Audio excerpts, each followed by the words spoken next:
Bismillahirrahmanirrahim. Assalamualaikum warahmatullahi wabarakatuh. Selamat pagi anak-anak ibu kelas 6. Apa kabar semuanya? Insya Allah dalam keadaan sehat semuanya ya nak. Pagi ini kita akan mempelajari tentang pendidikan agama Islam. Tapi sebelumnya kita sama-sama membaca doa sebelum belajar dulu ya. Kita mulai. Bismillahirrahmanirrahim. Rabbi shrahli sadri wa yassirli amri wahlul 'uqdatam min lisani yafqahu qawli. Amin. Untuk pembelajaran di kelas 6 pendidikan agama Islam pada pagi ini, kita akan mempelajari tentang zakat fitrah dan zakat mal. Sebelum kita masuk ke materi, ada baiknya kita mengetahui dulu tujuan pembelajaran dari mempelajari materi ini. Tujuan pembelajarannya yang pertama adalah anak-anak ibu kelas 6 dapat memahami pengertian zakat. Yang kedua, anak-anak ibu kelas 6 dapat mengetahui macam-macam dan ketentuan zakat. Kita lihat yang pertama, pengertian zakat. Menurut bahasa, zakat berarti membersihkan.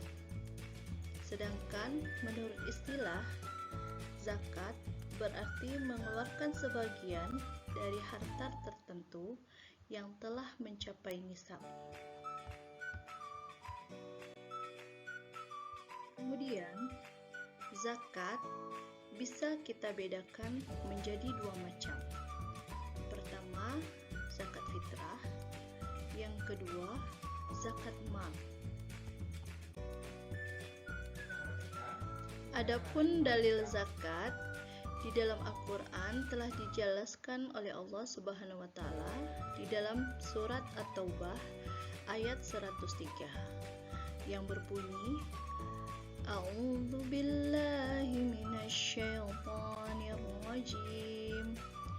Bismillahirrahmanirrahim. Khudh min amwalihim shadaqatan tutahhiruhum wa tuzakkihim biha wa shalli 'alaihim. Salataka sakanul lahum wallahu sami'un alim. Yang artinya, ambillah zakat dari sebagian harta mereka, dan dengan zakat itu kamu membersihkan dan mensucikan mereka, dan berdoalah untuk mereka, karena sesungguhnya doa kamu itu akan menjadi ketentraman jiwa bagi mereka. Dan Allah Maha mendengar lagi Maha mengetahui. Anak-anak ibu semuanya, zakat fitrah memiliki syarat, rukun, dan waktu. Pertama, syarat muzaki atau orang yang akan berzakat fitrah adalah 1. Beragama Islam. Kemudian kedua, mereka masih hidup di bulan Ramadan. Yang ketiga, mereka mampu membayar zakat. Kita lihat lagi rukun zakat fitrah. Yang pertama, niat. Kedua, ada muzaki atau orang yang berzakat. Ketiga, ada mustahik, yaitu orang yang menerima zakat. Dan yang keempat, ada hartanya. Waktu untuk berzakat fitrah ada terbagi 3. Pertama, waktu boleh.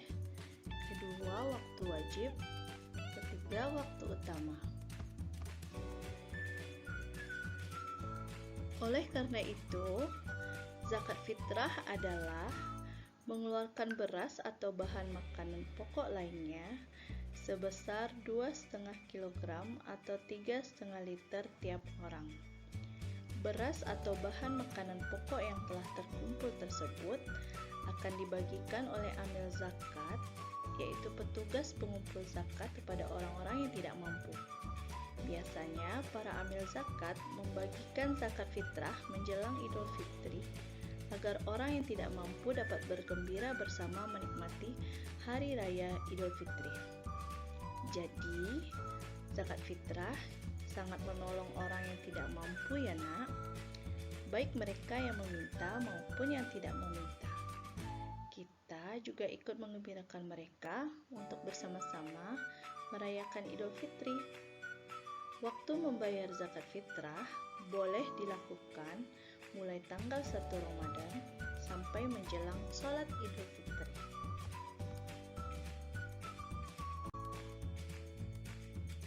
Kemudian kita masuk kepada yang kedua, yaitu zakat mal. Zakat mal disebut juga zakat harta, yaitu mengeluarkan sebagian harta kekayaan yang dimilikinya apabila telah mencapai nisab. Anak-anak ibu tahu, nisab adalah lama waktu suatu harta menjadi milik seseorang dalam jumlah tertentu. Zakat mal dimaksudkan untuk membersihkan harta yang dimiliki karena di dalam harta itu ada hak untuk fakir miskin. Sekarang kita lihat bagaimana syarat muzaki atau orang yang akan mengeluarkan zakat mal.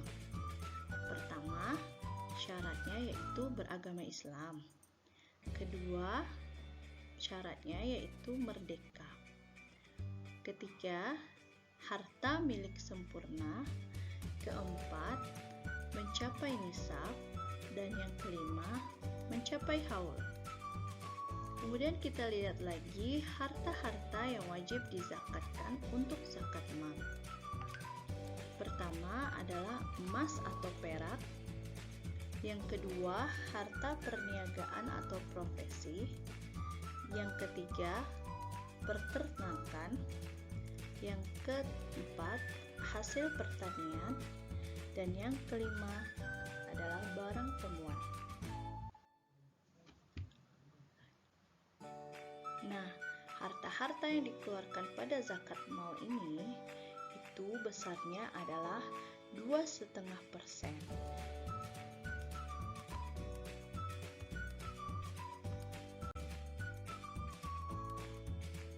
Kemudian kita lihat lagi nisab zakat mal. Nisab zakat mal terbagi menjadi 6 macam. Pertama, untuk emas, nisabnya adalah 85 gram. Kemudian perak, nisabnya adalah 595 gram. Kemudian ada ternak kambing, nisabnya 40 ekor. Kemudian ada ternak sapi, kerbau, dan kuda. Nisabnya adalah 30 ekor. Kemudian ada hasil pertanian, nisabnya sebesar 750 kg. Nah, untuk pengeluaran zakatnya tergantung dari cara pengairan hasil pertanian tersebut. Apabila dengan irigasi atau diupayakan dengan mengalirkan air, maka zakatnya adalah 5%. Sedangkan jika pengairannya hanya mengandalkan air hujan, maka zakatnya menjadi 10%.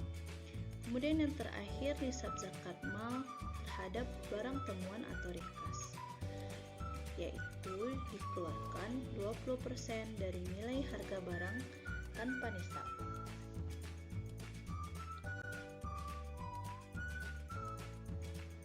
Kita lanjut. Sekarang kita akan membahas tentang mustahik zakat. Mustahik zakat adalah orang yang berhak menerima zakat. Allah Subhanahu wa Ta'ala telah menetapkan golongan orang yang berhak menerima zakat, di dalam firman-Nya, yaitu Quran Surat At-Taubah ayat 60 yang berbunyi, A'udzu billahi minasyaitonir rajim. Bismillahirrahmanirrahim. Innamas shadaqatu lil fuqara'i wal masakin wal 'amilina 'alaiha wal mu'allafati qulubuhum wa fir riqabi wal gharimin wa fi sabilillahi wa ibnis sabil fariidatan minallah wallahu alimun hakim. Yang artinya, sesungguhnya zakat itu hanyalah untuk orang-orang fakir, orang-orang miskin, amil zakat yang dilunakkan hatinya atau mu'alaf, untuk memerdekakan hamba sahaya, untuk membebaskan orang yang berhutang, untuk jalan Allah Subhanahu wa Ta'ala, dan untuk orang yang sedang dalam perjalanan, sebagai kewajiban dari Allah Subhanahu wa Ta'ala. Allah Subhanahu wa Ta'ala Maha mengetahui, Maha bijaksana.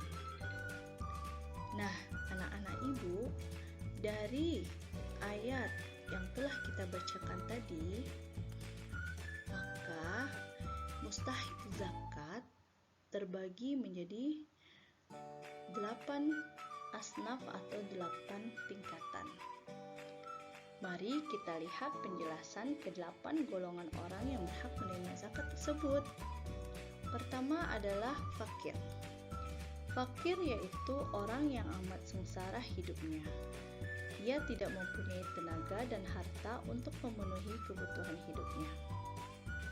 Yang kedua, orang miskin, yaitu orang yang tidak cukup penghasilan untuk memenuhi kebutuhan sehari-hari. Kemudian yang ketiga yaitu amil zakat atau pengurus zakat, yaitu orang yang diberi tugas untuk mengumpulkan dan membagikan zakat. Yang keempat yaitu mu'alaf, yaitu orang yang bukan Islam atau non-Islam yang berkeinginan masuk Islam untuk masuk Islam, dan orang yang baru masuk Islam yang imannya masih lemah. Yang kelima, mustahik zakat itu adalah orang yang berhutang. Orang yang berhutang karena untuk kepentingan yang bukan maksiat dan ia tidak sanggup membayarnya. Orang yang berhutang untuk memelihara persatuan umat Islam. Kemudian yang keenam, mustahik zakat itu adalah orang yang berjuang pada jalan Allah atau kita sebut dengan fisabilillah.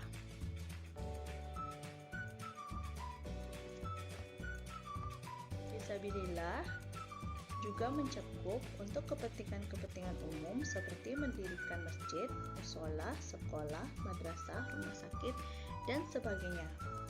Kemudian ada lagi gharim. Gharim adalah hamba sahaya atau budak yang dimerdekakan. Kemudian yang terakhir yaitu Ibnu Sabil, yaitu seorang anak yang sedang menuntut ilmu namun kesulitan dalam pembiayaan. Nah, dari penjelasan tentang zakat, maka dapat disimpulkan bahwa zakat tersebut dapat mendorong manusia untuk berjiwa sosial dan peduli kepada sesama. Kemudian dapat juga membersihkan harta dan jiwa pembayar zakat dari sifat kikir, tamak, dan rakus. Kemudian mengingatkan manusia bahwa harta dan kekayaan hanyalah titipan dari Allah Subhanahu wa Ta'ala. Yang keempat, dapat membantu orang yang kesusahan atau kesulitan dari segi ekonomi. Oleh karena itu, bagi kita umat Islam yang memang sudah wajib berzakat, kita tidak boleh meninggalkan untuk membayar zakat. Apakah itu zakat fitrah maupun zakat mal. Demikian dulu ya anak-anak ibu penjelasan tentang materi kita pada pagi ini. Terima kasih atas perhatiannya. Wabillahi taufiq wal hidayah. Assalamualaikum warahmatullahi wabarakatuh.